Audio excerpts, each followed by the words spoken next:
statement was it was an individual specific fundamental right. But it gave everyone the right not to religious worship and freedom of conscience alone. It gave, in addition, the right to profess, propagate, and practice your religion. Practice was very important. So all kinds of practices which you saw as part of your religious way of life were in principle a matter of your fundamental right.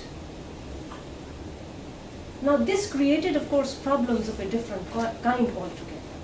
Two kinds of problems it has created and left us with.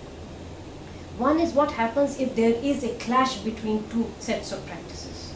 If one kind of practice clashes with the practice of another community, and how do you adjudicate? B, of course, there is a huge concern because in the past, certain kinds of practices, certain processions, public processions were a site for communal clashes between communities. So there was some limiting conditions of public order and more perplexing ones of morality and health that were placed on this. But in principle, there was an idea that, religious practices we accommodate. So whether you come to work wearing the tilak or tying many red threads around or multiple sort of rings of different colors or a skull cap or any other kind of cap or covering your head, it makes no difference. It's part of your religious practice. In fact, the Constitution implicitly, not directly in so many words, implicitly by making it a right, that you have a right to observe your practice of religion, it placed implicitly an obligation upon the state to ensure that people can perform their practices.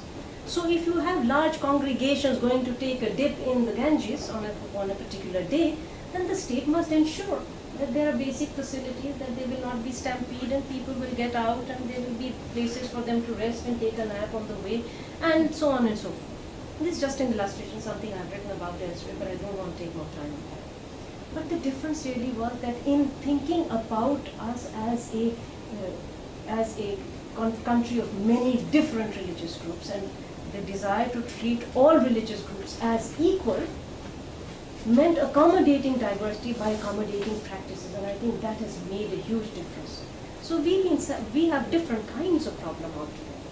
Our problem, of course, must be very evident by now, is that of inter-community conflict. But there is also an equally important problem, and that is the privileging. Now, the practice was, of course, left open, but the court and the states have interpreted practice to imply not practice as I think is a religious practice, but as is deemed by a community or it's by religious authority to be a practice of religion. So I can't have my variation and say this is practice. It might over time get entrenched into something like a community practice. But community practice was privileged. Community personal laws were therefore protected as they existed, which in turn meant two things. There was this big issue of gender equality, an ongoing concern, even though there have been changes and reforms in many community personal laws, different story altogether.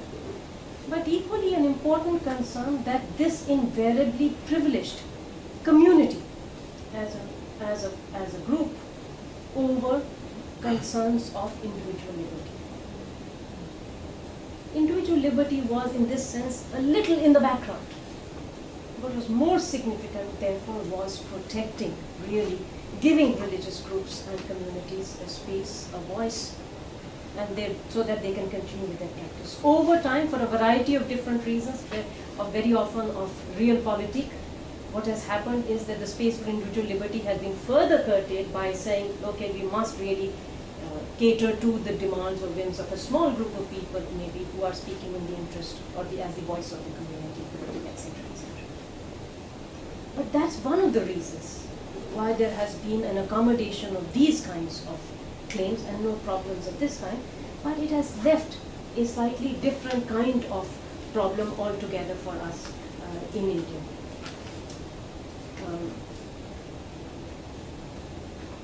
There have been, of course, some other elements.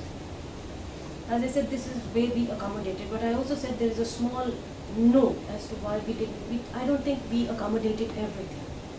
For instance, there was a clear decision that there will be no religious instruction in any state-funded educational institution. Clearly, no. religious education in that. So you're not going to accommodate that. So you may have representations of communities and their histories and their contributions to the nation state and so on and so forth as part of the cultural narrative of the nation, which then will get represented in history and other kinds of things, but no formal religious education. But we did something, and I think we must also recognize that even though the accommodation took place formally in terms of religious practices being accommodated, community personal laws being recognized,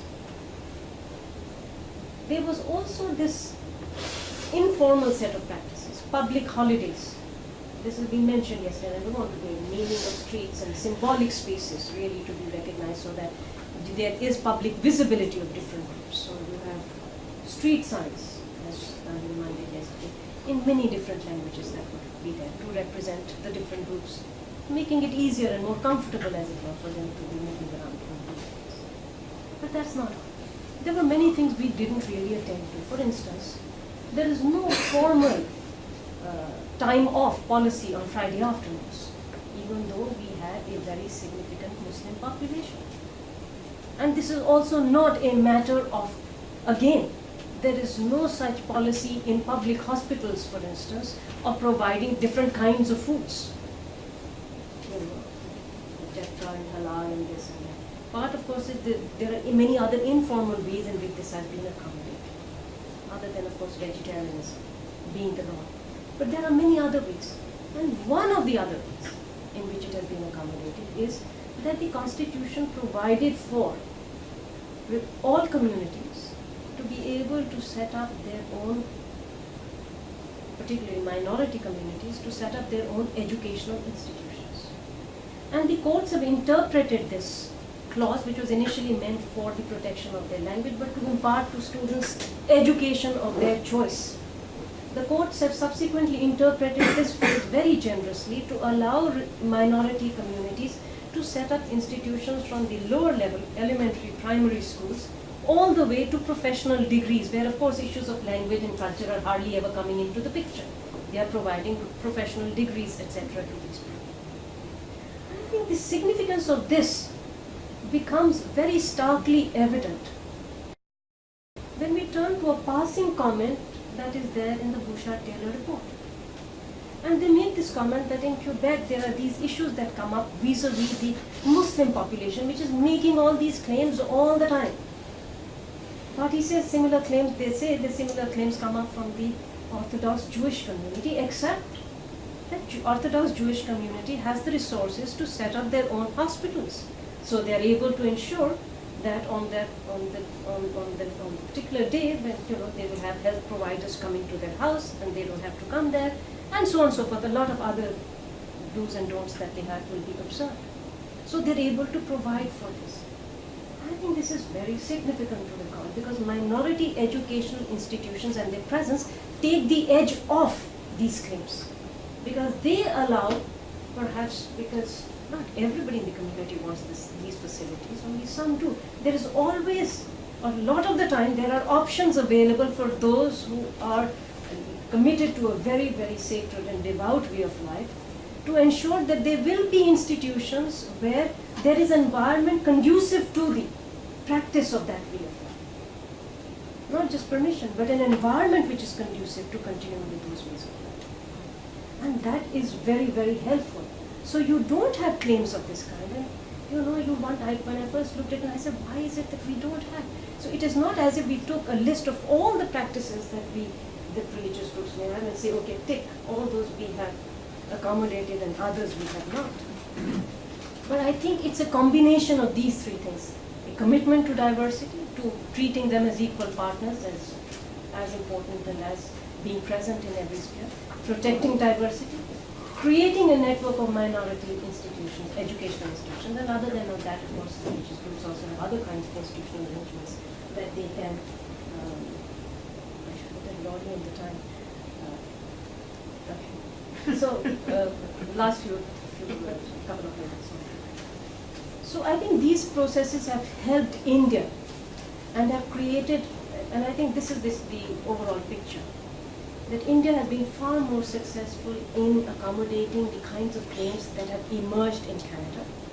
It has perhaps been relatively, it has faced the challenge of accommodating the other concerns of individual liberty and gender equality. Yes, and that's an ongoing concern. On this side, I think there has been, on the Canada side, perhaps, of course, a great deal of challenge in trying to accommodate difference and diversity while having a higher degree of commitment to and protection for individual liberty and gender equality. And that, to me, is the first starting point of a nice dialogue that we need to have, because I think not that we can learn lessons from each other, because histories, our experiences and the way we are able to respond to certain situations are historically conditioned, and that's an element that cannot be lost. But nevertheless, I think a discussion with each other allows you to minimize the anxieties that get generated in the pursuit of a particular kind of path that you will follow. So the anxieties that may come up in pursuing and accommodating differences get allayed when you say, well, it doesn't create similar problems.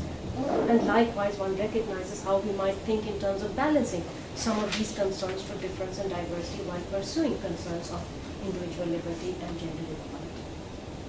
That's one of the things I think that comes on the table really as far as this is concerned. There are a whole range of other things that one could possibly speak about in terms of what needs then to be done in terms of creating a balance quite clearly. And I would say not what needs to be done, but what clearly to me is not going to be enough. I don't think we can resolve all claims which exist, are on the table or are likely to be placed by invoking a single norm or a principle of accommodation. I think we may have to abandon that search for a single principle and perhaps instead really find ways in which anxieties get allayed, trust between groups and communities gets increased, and you may even opt for, as I said, modus vivendi-related arguments as to why accommodations need to be necessary and are important, and that itself builds bridges. So dialogue and a negotiation based on this particular understanding of why we need really to build on these elements of trust, of negotiation, of mutual exchange and give and take, rather than the search for a principle of what is going to help us, whether it will be one or the other.